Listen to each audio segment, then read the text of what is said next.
any anything of that. So I'm like, oh shit, okay. And we're live on that on that case. We are live. Welcome to the two-man front. I'm your boy, Be Easy. That's your boy, Fog from Objectively Biased Sports. And we're here to bring you the best sports topics of the week that we have heard. And we heard a hot one today. I just posted a couple weeks, not a couple weeks ago, a couple hours ago. Before we jump right into that, Fog, how you doing, man? Oh, I'm doing great, man. Can't complain. Was off for a whole week. Sucked that I had to get back to work. Yeah. But nah, I had fun. Went trout fishing with my son. Um, took me, my son, my girl, her son to the trampoline park. People got injured. I'm gonna stop going to that one place. Trampoline parks, trampoline parks are not safe. I don't know why people continue to go to these places. They're not safe. All I've done is break two bones every time I go to trampoline park. So I'm just not going anymore. But yeah, I just don't understand why people go to those places. I don't get it, man. But I'm glad you had a good week, man. I had a week off too. It's gonna be back, kind of, but it's gonna be back here. It's gonna be back here with you guys talking about sports, man. But let's go ahead. Please don't forget to subscribe to the YouTube page. If you are on YouTube, please subscribe. Take your phones. QR code is right there. Go ahead and take your phone and QR code us. It's gonna be in the right hand corner, depending on what you're looking at. So you can go ahead and do that during the show. And of course, leave your comments. Now, I got something for y'all real quick. So I believe I just put in the comments a link. I put a link in the comments. So wherever you're watching, whether it's 4QQ, whether it's Two Man Front, whether it's on YouTube, wherever it is, you can click on the link I just sent. I probably put it again right now in the comments, and you will be able to give StreamYard permission, right, to use your name to appear in the comments. So when you have questions for us, or when you're communicating with us, and when you're engaging in banter with us, you'll be able to do it. And just like the guy who said NFL in Brazil, love it or hate it, I don't know, but maybe we can get to that. I'm not sure. I'm not sure I like the NFL anywhere but the United States, honestly. But we'll get to that in a little bit. But yeah, leave your comments. Hey, Facebook user, whoever just put that, there should be a comment somewhere above you or below you. Click on that. We'll be able to see your name all show. And it's a one-time thing. So you don't got to do it again. All right. But go ahead and move forward here. All right. Let's go ahead and get to our first topic. Thoughts on Cam Newton's comments is the rundown he was going to be talking about, and sleepers and the overhyped of the 2024 NFL draft, which is coming up in 2 weeks. We're talking about our sleepers and our most overhyped players. But first, I want to talk about pretty much something I posted on my page on Be Easy that kind of exploded. I'm not sure why. I didn't think it was, but I kind of have an idea. I wanted to go ahead and talk about this. Cam Newton's comments on Kirk Cousins. So here's the comment of the snippet that was on Club Shay Shay. So he says he's referring to the contract that Kirk Cousins has gotten from the Atlanta Falcons. That's all he's referring to, right? He says, if you give Kirk Cousins my resume, he probably would have gotten more. I'm just exposing the truth. All right, so let me build some context around this quote because there's a lot to it, right? What Cam said on the video, and he's on Club Shay Shay. Honestly, it's literally like maybe a 5-minute conversation, if that. Like, so the fact that they took this and ran with it is incredible to me. But he pretty much was saying that Kirk Cousins' resume doesn't stack up to his, right? And Cam Newton is saying that he was kind of ostracized from the league, kind of not treated fairly because of his injuries, because of his age. They felt like owners were saying, "Oh, you're too old. You have too many injuries." And in comparison, and this is also based off his resume as well. So Cam believes that his resume should have, overlooked all that. In comparison, he's saying that Kirk Cousins doesn't nearly have the resume he has. However, he's getting paid all this money after coming off an Achilles injury, right? One of the most, for any athlete, for anybody, one of the most devastating injuries you can probably obtain, like in sports. And he's just pretty much saying that, the Atlanta Falcons overpaid for Kirk. They could have got something. They could have got Justin Fields. They could have got. Remember last year, the Falcons actually did not want to give up 2 first-round picks for Lamar Jackson, who just won the MVP this past year. They didn't want to do that, but instead they go and get Kirk Cousins, sign him to a $180 million deal. I believe $80 million was guaranteed. I believe. Yes. Right. Okay. And I think $50 million was upfront at the time of the signing. Right. So that's what Cam Newton is kind of talking about. If you watch the clip, he's not really like complaining. He's not really like bashing Kurt. He's just saying it's kind of hypocritical, saying that I'm too old. I get hurt a lot and I get tossed to the side. And Kirk Cousins literally hurt his Achilles. Doesn't have the resume that Cam does. Doesn't have the ability that Cam does, but he gets all this money. So go ahead, Fog. Now that I wrap that up for you, like I know you didn't really see it. What are your thoughts on what Cam is Okay, so I didn't see it. I didn't see it. You summed it up actually pretty nicely. I will say this. Cam Newton had one season, I think, where he threw for over 4,000 yards.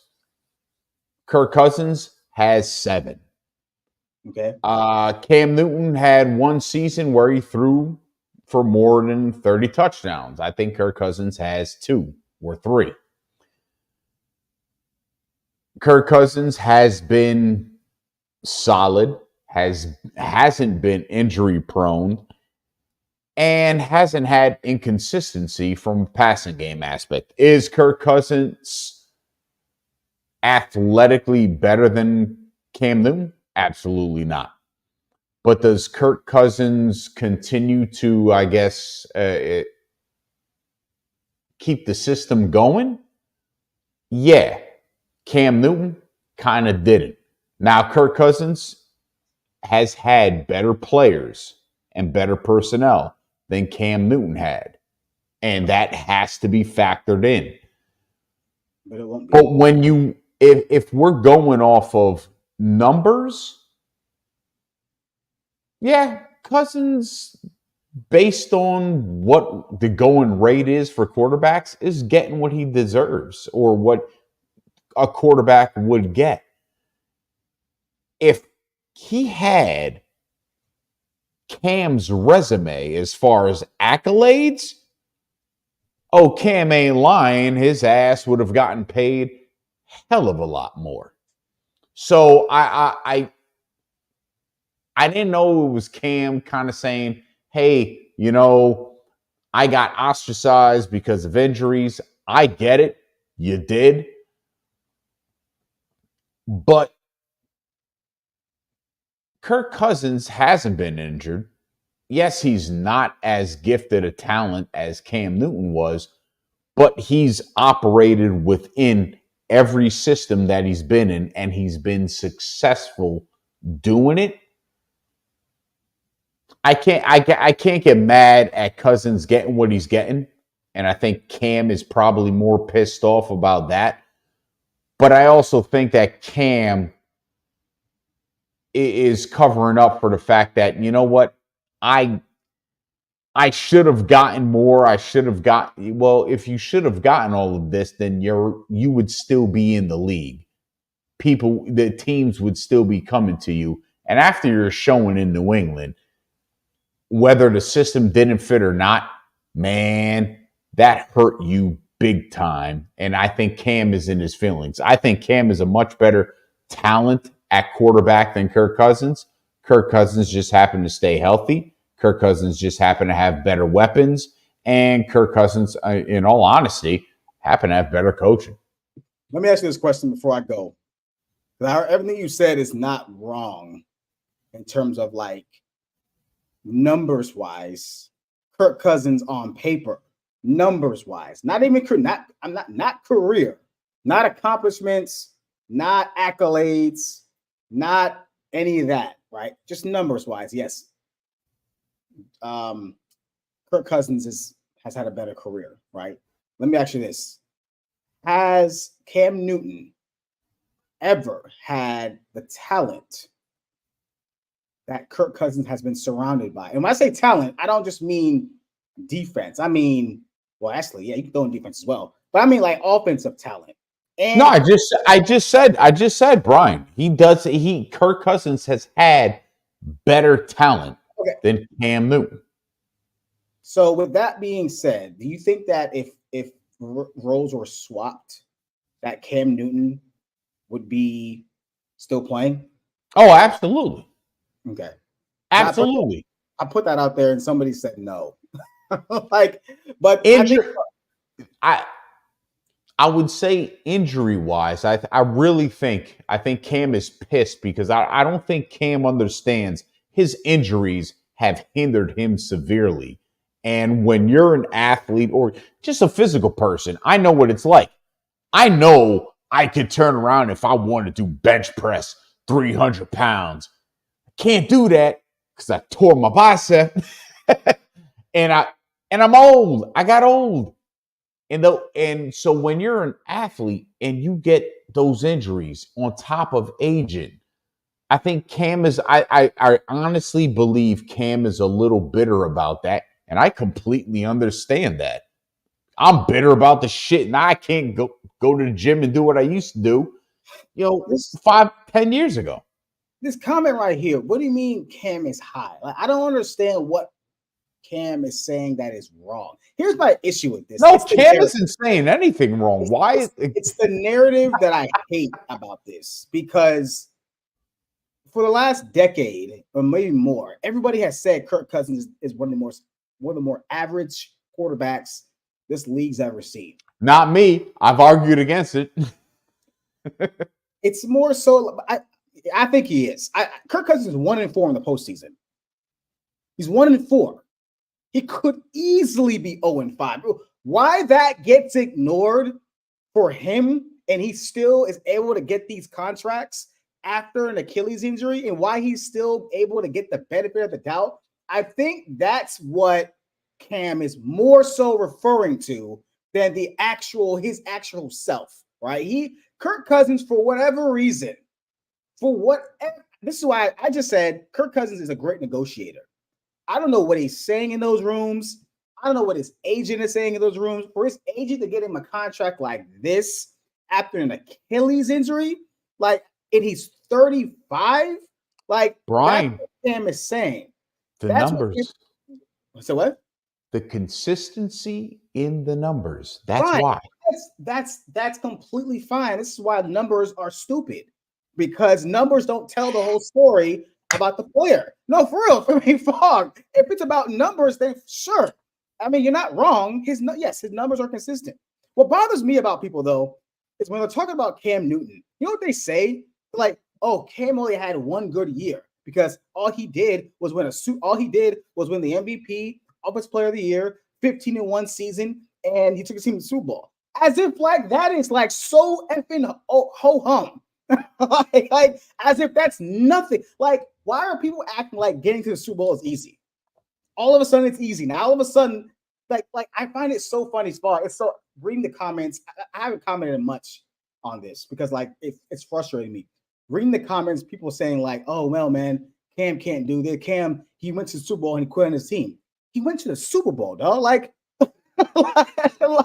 like we're acting like the Super Bowl is it's like nothing. Like what Patrick Mahomes is doing is like, anybody can do that. Like what are we saying here? The same quarterbacks have been to the Super Bowl the last 20 years.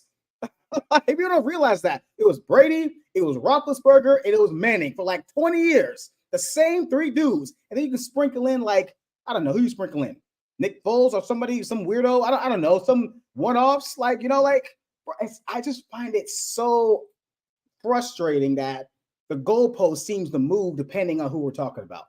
It's unbelievable how much people move the goalpost. I swear to God, I think the only reason why Kirk Cousins is even getting this type of attention is because Cam's attached to it. Because people just don't like Cam. That's just it. They don't like him. I wish people would just come out and say that. You don't like Cam Newton. Fine. But don't you dare try to boost up Kirk Cousins just because you don't like Cam Newton. Go ahead, Paul. Go ahead and respond. Let me see these comments real quick. Jesus, I agree with you 100%. People, I hate Cam. they're legit hating on Cam Newton. You can't deny say Cam Newton wasn't a good quarterback. I think 2013 over 3,000 yards, 24 passing touchdowns. We're not including rushing touchdowns. 13 picks. The guy, he completed 61% of his passes. Do people? I think, and again, we go to this all the time. I don't think people realize how bad Carolina was. Bro, it's a horrible And franchise. What Cam did, bringing them to the playoffs, bringing them to the Super Bowl. But everybody knows the Panthers suck. Everybody knows this. It's not a secret in the NFL world, right? Everybody knows the Panthers suck. But you know what they're going to say? Well, that year, man, they had this guy, they had that guy, man, they had that coach, they had Ron Rivera was the top 5 coach at that point. They had Luke Kuechly, they had you top 5 defense. They will move the goalpost like hell, bro. Like it's so insane. This person, whoever it is, what happened to Cam after the Pats season? Y'all said Cam was done. I'm not sure who y'all is, but you know what?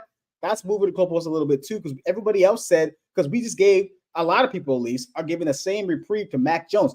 Mac Jones had nothing. Who did Cam Newton have on that team? Who did Cam Newton have on that Pats team before he got hurt? Because remember, Cam Newton actually looked good before he got hurt, right? But who did Cam Newton have on that team? Nobody. Oh man, I hated this topic. Does it say Cam is hating? But he's also a way better quarterback than he's way better than every QB he's criticized. I mean, yeah, Cam has been on some revenge tour of quarterbacks lately. You know, I don't know if he's way better than the guys he's criticized. Like, I don't know if he's way better than Brock Purdy. I don't know if he's way better than Dak Prescott. And he mentioned somebody else. I think he mentioned like Baker Mayfield or something like that. But I don't think anybody's gonna take Kirk Cousins prime over Cam Newton, like with a straight face. Would you do that, Fog? Oh my God. No, I wouldn't, because I think no. He said, oh, I'm thinking about it because I gotta place Cam in Kirk's positions. I think Cam has more success if he had better personnel around him.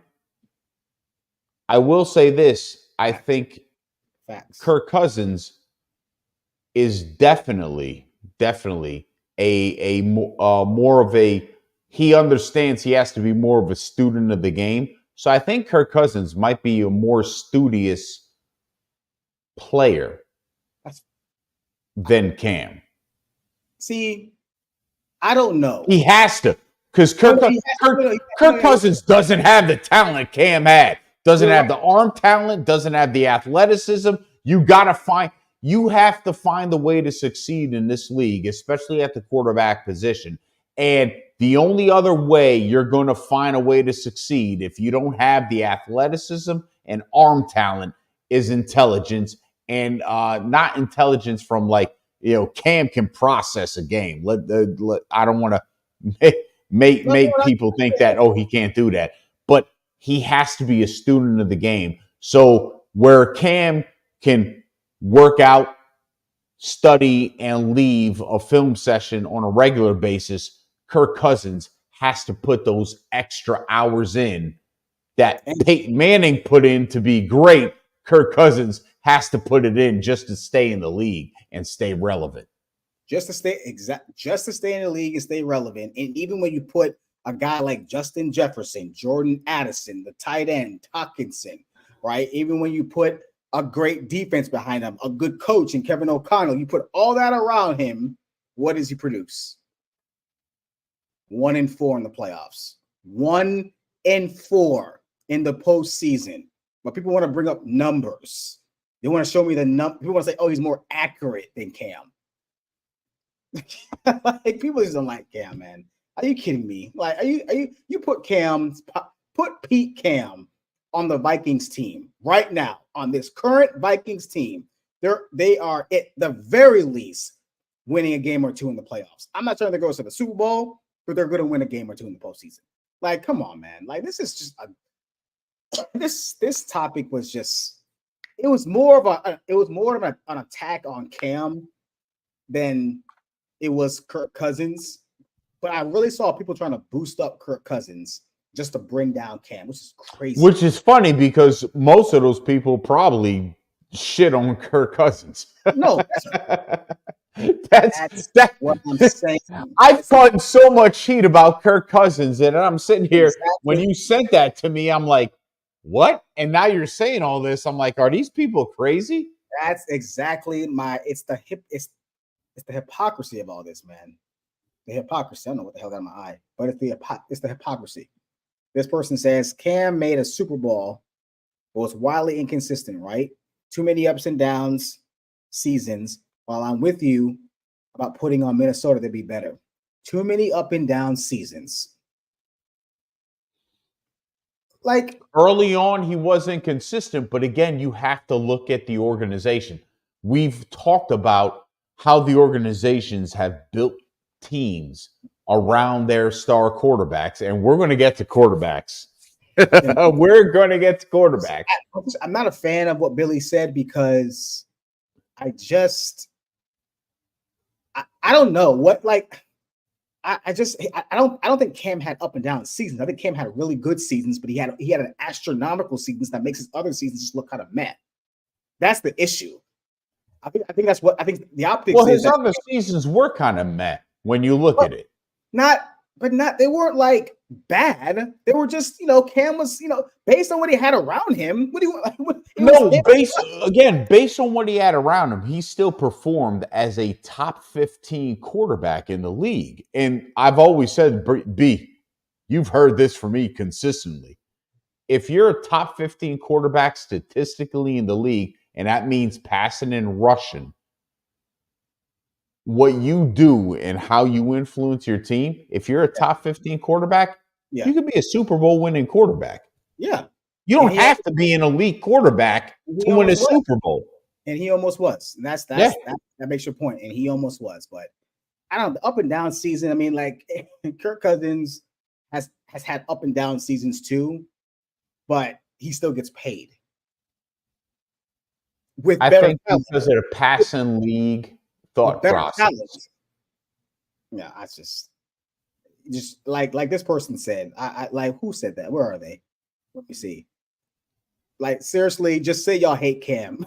like seriously, the mental gymnastics that people went through on this topic is unbelievable. Just say you hate Cam, type it in, and move forward, man. It's just crazy. Unbelievable. Leave your comment. I gotta go back to the page and read this shit because I didn't know. I was working all day when you sprung this on me, B. I just caught at the end of the day myself. So I was like, I didn't think it was getting this much traction, but damn, I'm like, wow, people really don't like Cam Newton. This guy can't speak without being criticized, which is I mean, and Cam he said some dumb things before, but let's talk about some NFL draft sleepers. Now, one of my favorite topics is it's try to find those diamonds in the rough. Every single draft has a Brock Purdy, right? Kind of, right? Every single draft has a guy like that. He's always Darius Sneed. Darius Sneed is a diamond in the rough. Brock Purdy is a diamond in the rough. Two guys who just played in the Super Bowl. You can even say, like him or not, Dak Prescott, diamond in the rough. He was drafted in the fourth round by the Dallas Cowboys. 16. So there's always those diamonds in the rough. And Fogg and I picked two sleepers of our own who we feel like is going to be the next Brock Purdy or Darius Sneed or whoever in this year's NFL draft. So Fogg, I'll go first. I think this guy who I'm about to show on the screen was injured. I really feel like he would have been mentioned with the top quarterbacks had he not gotten hurt. And I'm going with Jordan Travis. I think Jordan Travis was going to be, at the very least, maybe around that Bo Nix area. Bo Nix, Michael Penix Jr., still kind of raw, but just a great leader, great athleticism. Accuracy was getting so much better. I really felt like he really would have raised his draft stock had he not gotten hurt and had they played in the college football playoff. He's coming off a broken leg. apparently he's back to running, so that's good news. He's going to be ready to play come hopefully preseason, maybe midseason. We'll see, but he's gonna have to redshirt obviously with this year. But I really feel like you give this guy a chance. What he does is just win football games, man. He's a winner. That's what Jordan Travis is. He's a winner. He pretty much has been a part of that Florida State program for about 3 years. Really came up with it with Mike Norvell. He's my biggest sleeper in this draft. Bob, who you got next? Well, if we're going offense, you went Jordan Travis. I'm going to go offense, and I'm going to go Jalen Polk, wide receiver from Washington. Oh, man, you messed up my thing. Why? That has you going with Max. Shit. Okay. So let me do what Jada, what was it? No, it wasn't Jadakiss, Noriega on Drink Champs. Let me take back my dap real quick. Let me take back my dap real quick. For those who watch Drink Champs, you'll know what I'm talking about. And I'm going to go Max Melton from Rutgers, Jersey native. I'm going to give this guy his props. He popped on my radar, B, just because somebody mentioned him. And I was like, a Rutgers dude, I got to see this shit for myself. I watched videotape of him, and he is actually really fucking good. And he's a cornerback. He's a cornerback that is multi-scheme versatile.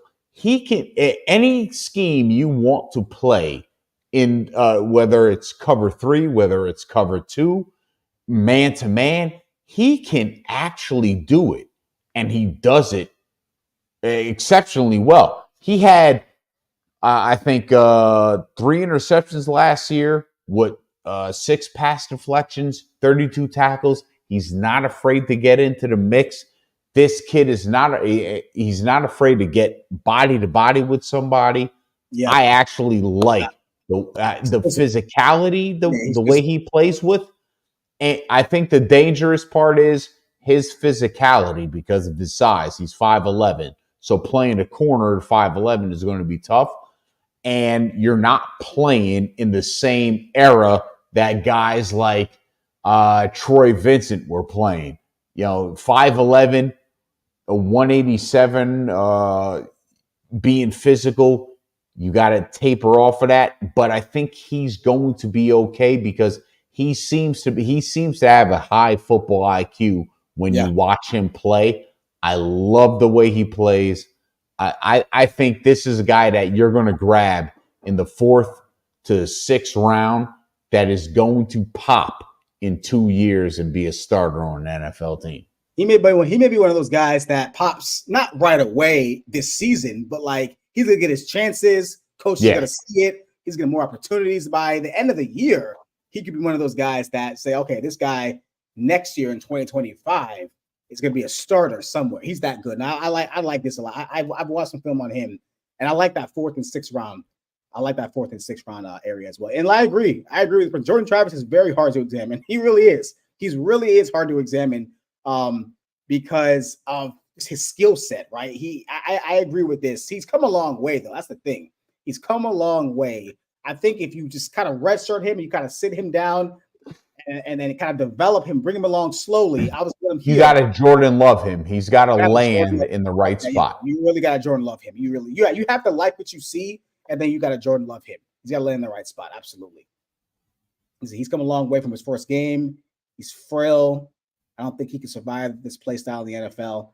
I mean, I don't know if I use the word frail. Wait, who's he talking about? Jordan Travis. Oh, I'm like, what? Max Melton? No way. I used to agree with that when he first came to Florida State. I'm not sure I know if I agree with that now. Rutgers does breed some pretty tough dudes. I will say that. It's the New Jersey way. It's something in the water in New Jersey and Piscataway over there. 5'11" corner is fine. 5'9" under is hard to sell for me. True. Yeah. I'd agree. I'd agree with that as well. Jordan Travis is 2 to 3 year prep. Yeah, we just said that. You got a Jordan Love. Yeah, you really do. You really do. All right, so for my next guy, my next sleeper, I talked about him on my own page. I talked about him. He was one of my draft spotlights, and it's Quantez Stiggers, man. If you don't know this guy's story, It's a really, really good story. CFL guy. He came from actually first started in the fan controlled football league, which was Yep. incredible. And then he gets to the CFL, right? Gets to the CFL and not just becomes rookie of the year, but arguably becomes the best cornerback in the entire CFL, right? You know, so now he's entering the NFL draft at only 23 years old, 6'1", 190. Again, as I said in his draft spotlight, I call him sticky because he just sticks on the guys. He is so good at coverage, really, really good ball skills, long and athletic. I really feel like had he had played college football at a big time school, had that had been his place, then I really feel like we'd be talking about this guy to be around a second or third round pick. But because he played in the CFL, he's not gonna. Obviously, the competition is not up to par. Not a lot of film on him, right? It's kind of hard to gauge what he can do. But I think this guy, kind of similar to the last guy, Paul, you were talking about with Rodgers.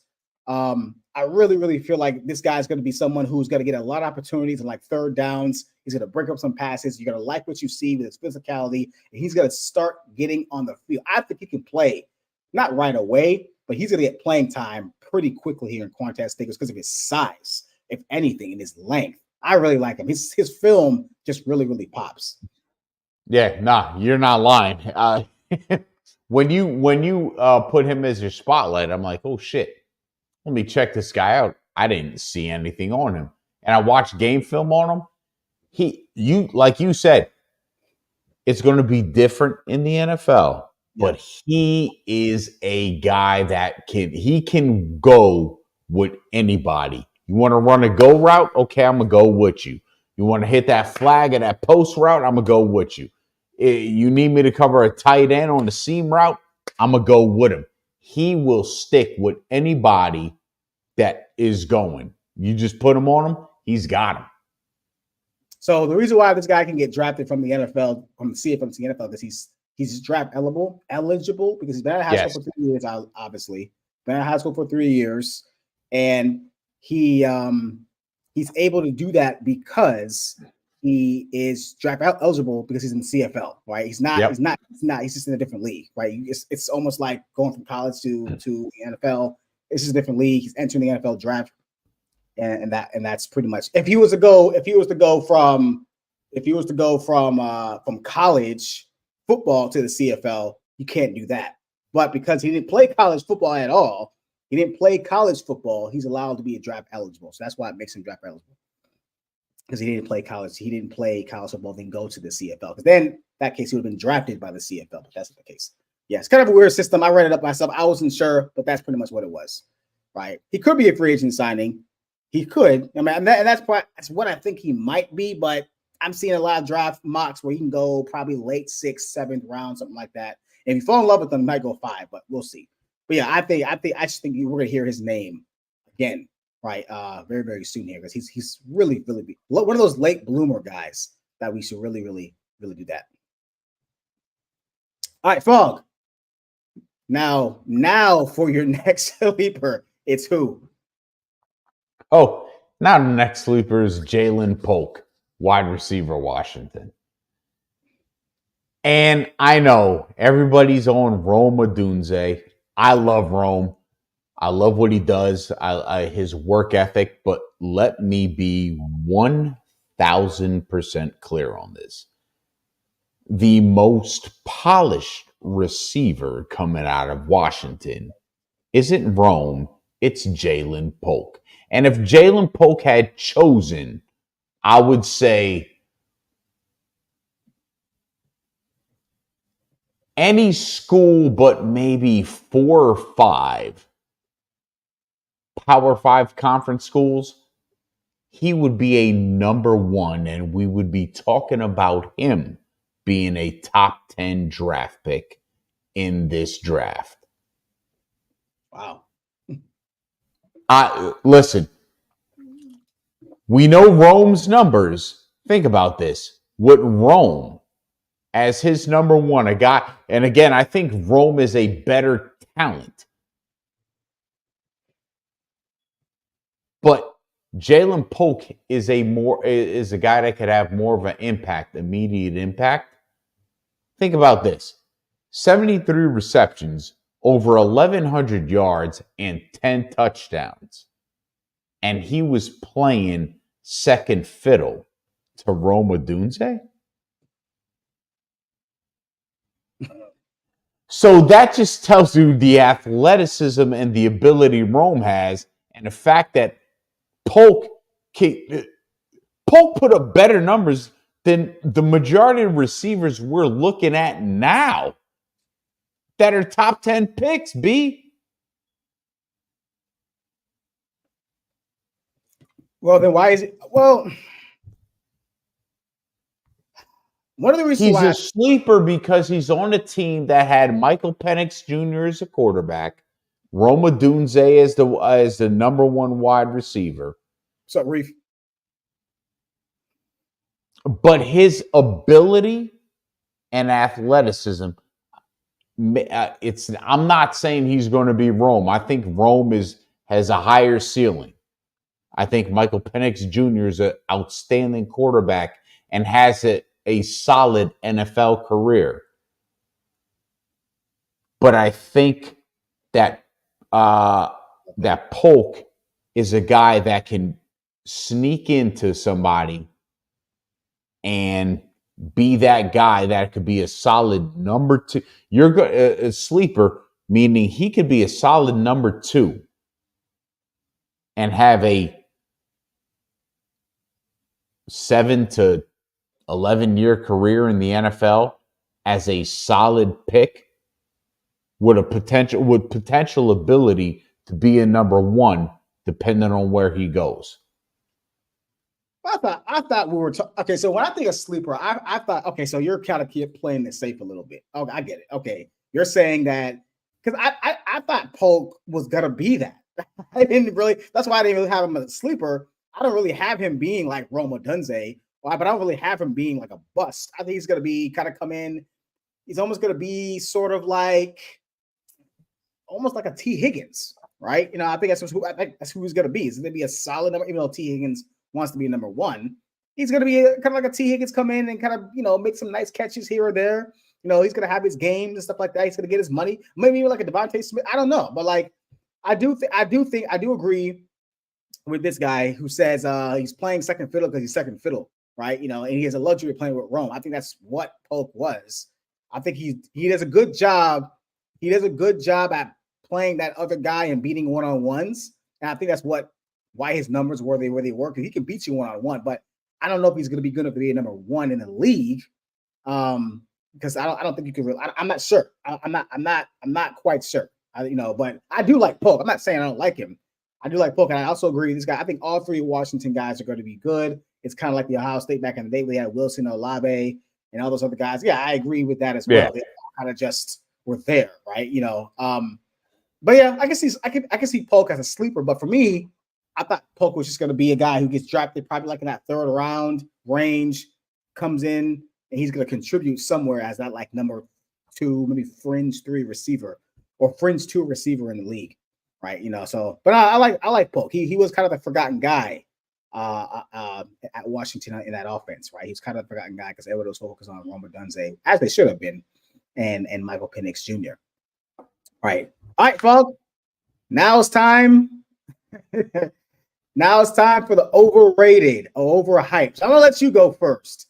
I honestly only have one guy, and I'll explain why. But I only have one guy. How many guys you do? I think I only put up one for you. So if you have another, no, overrated, overhyped. I went ham. I said quarterback position. The whole everybody. Not a player. The whole quarterback position. I bet you said this dude. Oh, he is overhyped. Drake May. I bet you picked him. I put him in the slot. This is not my guy, but all right, go ahead and explain why you did the whole. Explain why. Well, here's why. We're not going to go into the last two drafts, but let's go 2021. Trevor Lawrence, Zach Wilson, Trey Lance, Justin Fields, Mac Jones. I'm just going to take the top five quarterbacks. Where are they now? Trevor Lawrence is the only one steady at his position, and he's not even the superstar that the number one draft pick should have been. Okay? 2020, Joe Burrow, Tua Tagovailoa, Justin Herbert, Jordan Love, Jalen Hurts. Fuck, that's starting to look like the best draft class in the last decade at quarterback. 2019, Kyler Murray, Daniel Jones, the late Dwayne Haskins, Drew Luck, Will Grier. Okay, I don't even have to discuss that. 2018, Baker Mayfield, Sam Darnold, Josh Allen, Josh Rosen, Lamar Jackson. Okay, a little better. I think 2018 was. I think 2018 was really good. The only person that's not relevant in 2018 is Josh Rosen. Yeah, but 2020 is looking really good too. Who's 20? The name 2020. I missed it. Joe Burrow, Tua Tagovailoa, Justin Herbert, Jordan Love, and Jalen Hurts. Yeah, they're all hits so far. Oh, that's good. They're all hits. 2017, Mitch Trubisky, Patrick Mahomes, Deshaun Watson, Deshaun Kaiser, Davis Webb. Deshaun Jared, yeah. 2016, Jared Goff, Carson Wentz, Paxton Lynch, Christian Hackenberg, Jacoby Brissett. 2015, Jameis Winston, Marcus Mariota, Garrett Grayson, Sean Manning, Bryce Pitt. Okay, Listen, you're mentioning dudes that are like you're kind of cherry picking here. No, I'm not cherry picking. These are the top 5 quarterbacks in every single draft of the year they were drafted. Why I'm saying the quarterback position is overrated is because teams are going to dive in. Listen, I love Michael Penix Jr., but he could be a fucking bust. Oh, yeah, of course. Real easy. Yeah, so really easy, I'm saying we're overhyping sports media. They're overhyping the quarterback position because the reality is if I go back into those drafts and say, hey, guess who came out of hold on, let me bring it back up here. Guess who wasn't a top 5 quarterback that came out and wound up having a career? Oh shit, we got Brock Purdy. We've got oh, I gotta look this up. We got Brock Purdy. We've got Dak Prescott, who's a stay in the league right now. We've got Derek Carr. He wasn't a top 5 quarterback. So there's quarterbacks that you can find later on. I'm not saying that you can't find a quarterback, but I'm saying that these top 5 picks that we keep talking about, how many of them actually pan out to be a legit great quarterback? I don't know. Okay, so I'm not disagreeing with you. Yes, there are a lot of busts, but I think it's all relative to what you think. Like, there are some people who think Baker Mayfield's a bust, right? Because he was number 1 overall. I don't think that's fair, but I think it's something that I can understand, right? So it's all kind of relative. Was he a bust based on where he was chosen? Yes, but is he a bust? Yeah. No, I don't think he is. He's still good. No, he's having an NFL career. He's going to have a good NFL career. But you don't draft a guy in the first round, B, to have just a good NFL career. You're drafting a guy in the first round to be a mainstay on your team. He is a staple. And if these guys aren't turning into staples, well, then they're being overhyped. And the reality is at the quarterback position, a lot of quarterbacks over the years, and again, you popped this shit on me, and I thought about it. I'm like, damn, we need more. I needed more time to dive into this. But the quarterback position is a very overhyped position because when you look at guys that Todd McShay or Mel Kiper or CBS or PFF or Pro Football Reference, all these different avenues and channels that talk about, hey, these guys are the top 5 quarterbacks. These are the top 5 quarterbacks coming out in this draft. How many of those top 5 quarterbacks actually materialize? Oh, you're looking at maybe 1 or 2 of them at best. Yeah, but okay, so relative to what you find in the later rounds, though, usually you're going to find the top-notch quarterbacks between rounds 1 and 2 and 3, maybe just 1 and 2. It's very rare you're going to find Brock Purdy's and Tom Brady's in 6 and 7. That's like rare. I get it. You can find quarterbacks in the middle of the road. Yes, you can do that. Sometimes it's because those teams who draft them are good and they're able to have like the nucleus around them. That's why like a Dak Prescott successful, or that's why you have Derek Carr. Where Derek Carr drafted like in the what? I don't know, the second round, something like that. No, he was. I think he was drafted in the third or fourth round. Third or fourth round. Okay, so that's fine. That's fine. You're always gonna have those dudes, yes. But I understand why people think it's overvalued and hyped. Yes, I get that, right? But I still believe it's still the most important position in football. There's still a lot of evidence that shows you can't win in this league without a quarterback. I'm not disagreeing with that. Right. So that's why I think I do believe that's why teams overvalue and overhype these guys. And there's a lot of hoopla around them because it is the most important position in football. Right. Caleb Williams deserves to be number one. He's not the best player in this draft, but he's the best quarterback in this draft. If you need a quarterback, you don't have one, you go get the best guy. You don't wait till round 3 or 4 and take that risk on a guy from North Dakota State and hopefully you can develop him. So you just don't do that. Like, that's bad business. I mean, it could work. Yes. Was that a shot at Trey Lance? It really wasn't. He said North Dakota State. No, oh shit, Trey Lance. No, I just picked a random school. But no, like you may find a Kirk Cousins in the 4th round. Like it's crazy that the Washington Commanders did it twice in 1 year. They got RG3 and they found a diamond in the rough in Kirk Cousins from Michigan State, right? So it's amazing how that actually happened with them. But I understand why the quarterback position is important. It is a little bit too overhyped, but I understand why teams put so much value because if the proof is in the pudding, you can't win without a quarterback, right? And you're more likely to find a quarterback in the 1st round than find Brock Purdy, Mr. Irrelevant. That's just facts. That's just fact. So I get why quarterback or teams are overhyped. Now there's some draft classes that like what was the draft class that Kenny Pickett came out of? Was it 2021? Oh, that draft class sucked. It was Kenny Pickett and it was Malik Willis. Like there are going to be some classes where like, okay, all these dudes suck. So maybe we need to do our homework a little more and find somebody in the 3rd or 4th round because Kenny Pickett had no business going in the 1st round. Oh yeah, it was Kenny Pickett, Desmond Ridder, Malik Willis, Matt Corral, and Bailey Zappi were your top 5 quarterback. Sam Howell was 6. Matt Corral is not even in the league anymore. He's in the UFL.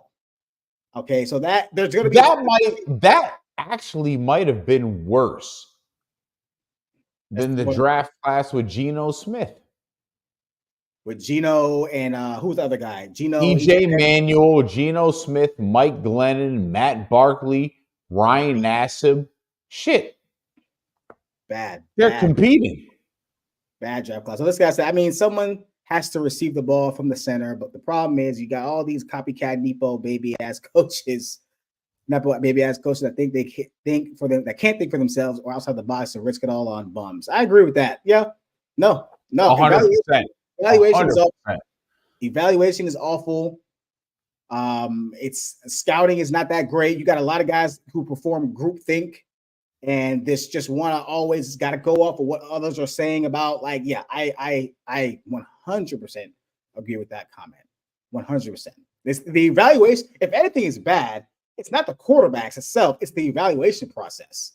That's the bad part. It's the people who are evaluating these guys, right? The diamond turned out to be sapphire. Yeah, it shines, but it's not as valuable. Who's that? Who are you referring to? That was a bar. That's kind of... Facts. Yeah. It's not as valuable. I like that a lot. And somebody apparently told us about Kenny. Like, I wasn't a big fan of Kenny. You didn't tell me about Kenny. You didn't tell me about Kenny. You were probably talking to somebody else about Kenny. You did not tell me about Kenny because I knew about Kenny before anybody else. So I'm not a fan. But let me go to my overhype real quick. So my overhype guy is actually on this slide right here. And it's a quarterback, right? It's a quarterback, and it's not Bo Nix. It's actually, for me, it's Jaden Daniels. I think he's severely overhyped. And it doesn't mean I think Jaden Daniels is going to be bad. I just don't think he's going to be as good as people are advertising. I just don't see it. Around this time last year, going into the season, Jordan Daniels was like a third or fourth round pick, right? Because he did not have a good year his first year at LSU. He was like below average, if anything, right? He comes this year, gets a couple receivers from the transfer portal, Neighbors and Brian Thomas Jr. He gets better. Look, give him some credit for developing, for getting better. Yes, turned into the Heisman Trophy winner. That's all good and dandy, but I just don't think this guy's going to come in and just be a rock star. Or he's getting a lot of comparisons to C.J. Stroud. I have no idea why. I've heard him get compared to C.J. Stroud. I've heard him get compared to Michael Vick. I've heard him get compared to RG3. I personally just don't see what people see in Jaden Daniels. I don't think he's going to be as good as advertised. He may come in and have he actually, again, I told you this for the last show. He actually reminds me a lot, like just his build, the way he runs, his size. He actually reminds me a lot of Tyrod Taylor. That's what I see when I see Jaden Daniels. And Tyrod Taylor, look, he's been in the league for like 15 years. Good backup. He had a couple of years where he started in Buffalo. Do I think that's going to be Jaden Daniels' career track? No, I don't. I think he'll be a little better than that, but I don't see him being – he's going to be chosen in the top 3. I don't see him being a guy of caliber of top 3. There are some people who are saying that they will pick him over Caleb Williams, which is just ridiculous. But I agree, Fox. So I picked a quarterback to prove your point, right? So I do agree that quarterbacks are overhyped, but I think Jaden Daniels specifically is one of the more overhyped guys because his like trajectory just went through the roof these last like few years. Let's see. I mean, Jaden Daniels did survive Herm, but I don't trust him. I'm a Jaden Daniels fan. I can't deny. So that's funny. He did survive Herm. Now, yeah, he did get out of there. He did get out of that situation at Arizona State, but I don't see it. I'm not really sure I see it. That's going to do it. I see a development process with him. I think he has the highest upside out of all the quarterbacks coming out in this draft. Wow. I think he's in all honesty, I think Jaden Daniels is the total package. Wow. I think Caleb Williams is right there behind them. It's a 1A and 1B thing. And then for me, Michael Penix Jr., just because of the way he throws the ball, Penix Jr., I could be wrong. You tell me. You see more college tape than me. But I think Penix Jr. has the best natural throwing motion out of any of the quarterbacks. The best release out of any of the quarterbacks coming out in this draft. Penix Jr. is the best natural. No, I like Caleb too. I think Caleb Williams is one of the best natural passers. But I will say, with a clean pocket, there's nobody more accurate than Penix Jr. But that's the problem, though. He's not going to have a clean pocket in the NFL like he had a clean pocket for 2 years at Washington. He's just not going to have that. And then when you saw in the national title game, you saw him in the semifinal when he didn't have a clean pocket. The balls didn't come out right. It just didn't. It didn't come out the same. That's what bothers me about Penix Jr. is that when his pocket's not clean, that's who he is. Penix Jr. reminds me of how they talked about Geno before the Pinstripe Bowl. I'm not sure. No, hell honestly, no. But here's the thing, though. But whoever said this makes a good point. And Geno Smith kind of had the same issue at West Virginia. That pocket was clean at West Virginia. Geno had all the time in the world. He was sitting there just throwing darts to like Stedman Bailey and Tavon Austin and all these guys that were spread out. It was like 7-on-7. That's how I kind of feel about Penix Jr. Right? I don't know. I until I can see that he can operate in a pocket where there's trash around him and guys going for him and diving for him, I don't trust it. I don't trust it. I will say that I will say that in one of my mocks, I do have the Raiders trading back into the first round to get him. I do have that. I do have that, but I don't know. He's such a boomer bust guy that he's hard. He's really really hard to examine. Look, man, Gino was on a trajectory number one until that Milwaukee article. Then he shit the bed in the pinstripe ball. I gotta look into that. I'm not sure what that article was about, but I do remember Gino saying. I do remember Gino dropping because Gino went in the second round, I believe. Yeah, I do remember him dropping. So that was interesting. That was pretty interesting. Sent my guy to two-piece at MetLife.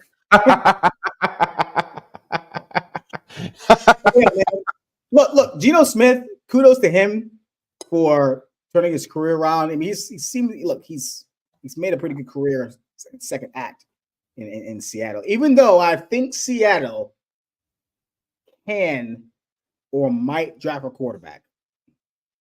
I think that's definitely a possibility. Like one of these guys. I do. I think that's a big possibility. And also, let me just say this right now. I'm saying right now while I'm on camera. Don't be surprised if the Raiders move up to get Jaden Daniels because of his connection with Antonio Pierce, coaching college, and because of his connection with Devontae Adams. They're from the same area. They're both from the Bay, right? So just something right there. I wouldn't be shocked if the Raiders just fell in love with Jaden Daniels and moved up to get him.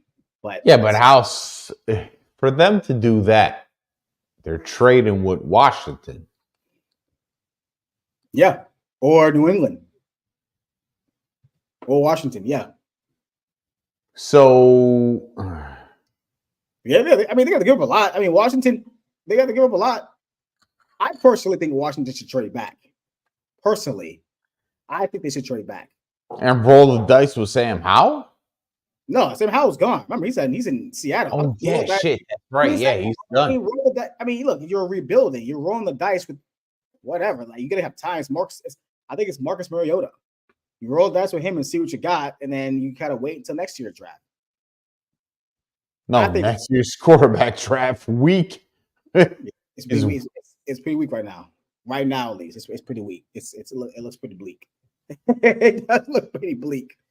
It does, man. It does. Hey, definitely want to thank everybody for coming out, showing love tonight, man. Billy Adams, and again, guys, don't forget next week. I put the link in the box, or I put the link in the comment section. So wherever you're watching, click the comment, click the StreamYard.com/Facebook, and you should click on it. You gain permission, and then you should be able to see your name. So we'll be able to call you Facebook user. We really, really want to make sure that we engage with you guys with your actual names, right? But definitely want to thank you guys for coming out.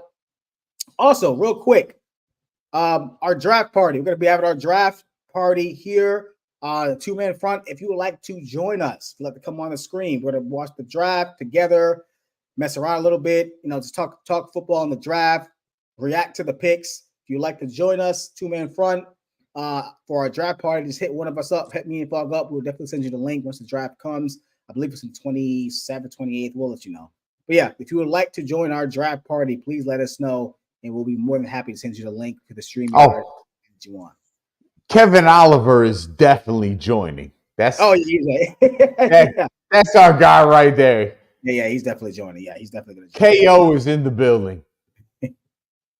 Absolutely. Hey, appreciate you guys for coming on, man. That's it for tonight. My name is Be Easy. This is our boy, The Fog, and we'll see you guys next week.